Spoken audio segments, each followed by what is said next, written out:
Olá a todos, quero cumprimentá-los com a graça e a paz de nosso Senhor Jesus Cristo. Nesse dia eu gostaria de convidar você a refletir comigo em Apocalipse, capítulo de número 12, versículo de número 10, onde a palavra de Deus diz assim: Então ouvi grande voz do céu, proclamando: Agora veio a salvação, o poder, o reino do nosso Deus e a autoridade do seu Cristo. Pois foi expulso o acusador de nossos irmãos, o mesmo que os acusa de dia e de noite, diante do nosso Deus. Refletiremos esse dia a respeito do tema Acusação nunca mais para quem está perdoado por Cristo. Podemos entender através dessa leitura que João ouviu uma grande voz que anunciava a consolidação do reino do Senhor Jesus, ao mesmo tempo em que o acusador é expulso definitivamente. O contexto desse texto nos apresenta alguns sinais, os quais são, na realidade, uma síntese de acontecimentos importantes. Os dois sinais que João vê concorrem para o cumprimento das profecias, pois esta mulher, a qual estava grávida, simboliza a nação de Israel e a criança, o Senhor Jesus. Percebemos que no livro de Gênesis há o registro de que o homem quebra a aliança com o Senhor e é feita a primeira promessa messiânica. Esteja atento ao que diz o livro de Gênesis, capítulo 3, versículo de número 15. Porém, inimizade entre ti e a mulher, entre a tua descendência e o seu descendente. Este te ferirá a cabeça, e tu lhe ferirás o calcanhar. Podemos observar que esta batalha de fato sempre aconteceu. O diabo sempre usou de astúcia e crueldade para que o reino do Senhor não se estabelecesse. Ao se deparar com os episódios das chacinas das crianças mortas, tanto na época do nascimento de Moisés, como do Senhor Jesus, é possível perceber que o diabo, através de homens perversos, procurava impedir o reinado do Messias. Vejamos o que o evangelista Mateus, no capítulo de número 2, versículo de número 13, narra a respeito desse episódio no tempo em que Herodes reinava e que Jesus estava sendo perseguido, como também diversas crianças o foram e viveram essa chacina. A palavra de Deus em Mateus 2, versículo 13, diz o seguinte: Tendo eles partido, eis que apareceu um anjo do Senhor a José, em sonho, e disse: Dispõe-te, toma o menino e sua mãe, foge para o Egito e permanece lá, até que eu te avise, porque Herodes há de procurar o menino para o matar. Podemos perceber no livro de Apocalipse que João fala deste plano de salvação e desse reino. Nós podemos perceber que Isaías também faz menção do reinado do Messias.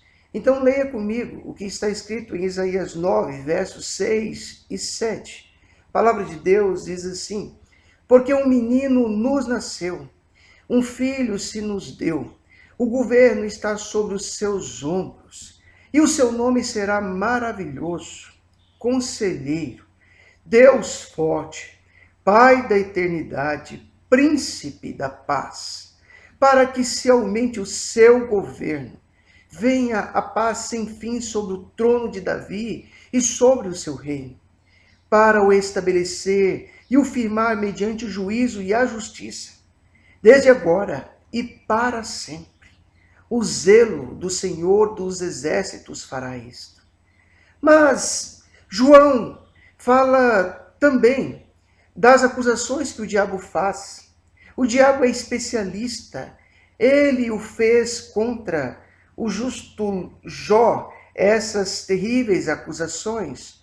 Note você o que está escrito no livro de Jó, capítulo de número 1, dos versos 8 até o verso de número 11. A palavra de Deus diz assim: Perguntou ainda o Senhor a Satanás: Observaste o meu servo Jó?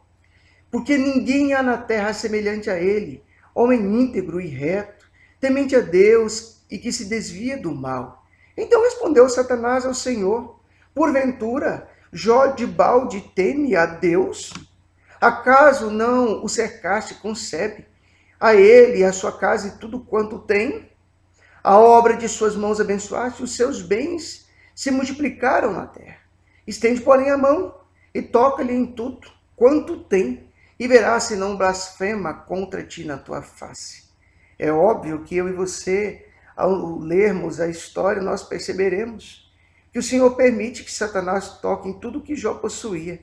Mas eu e você podemos observar que ainda assim, Jó mantém a sua integridade a Deus. O diabo é especialista em nos acusar, em apontar o dedo. Note que o diabo sempre procurou acusar o povo de Deus, pois o próprio profeta Zacarias, ele relata isso. E eu e você podemos observar isso ao ler o livro de Zacarias, capítulo de número 3, versos de 1 a 4, onde a palavra de Deus nos diz assim: Deus me mostrou o sumo sacerdote Josué, o qual estava diante do anjo do Senhor, e Satanás estava à mão direita dele, para lhe opor. Mas o Senhor disse a Satanás: o Senhor te repreende, ó Satanás. Sim, o Senhor que escolheu a Jerusalém te repreende. Não é este um tição tirado do fogo? Ora, Josué, trajado de vestes sujas, estava diante do anjo. Tomou este a palavra e disse aos que estavam diante dele: tirai-lhe as vestes sujas. A Josué disse: eis que tenho feito, que passe de ti a tua iniquidade, e te vestirei de finos trajes.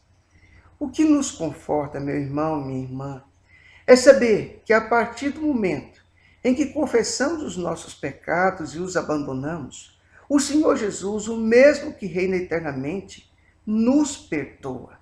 E eu quero concluir essa mensagem fazendo uso da carta de Paulo escrita aos Colossenses, capítulo de número 2, versos de número 13 a 15, onde a palavra de Deus diz assim: e a vós outros, que estáveis mortos pelas vossas transgressões e pela incircuncisão da vossa carne, vos deu vida, juntamente com ele, perdoando todos os nossos delitos, tendo cancelado o escrito de dívida que era contra nós, e que constava de ordenanças, o qual nos era prejudicial, removeu-o inteiramente, encravando-o na cruz, e despojando os principados e as potestades publicamente, os expôs ao desprezo, triunfando deles na cruz.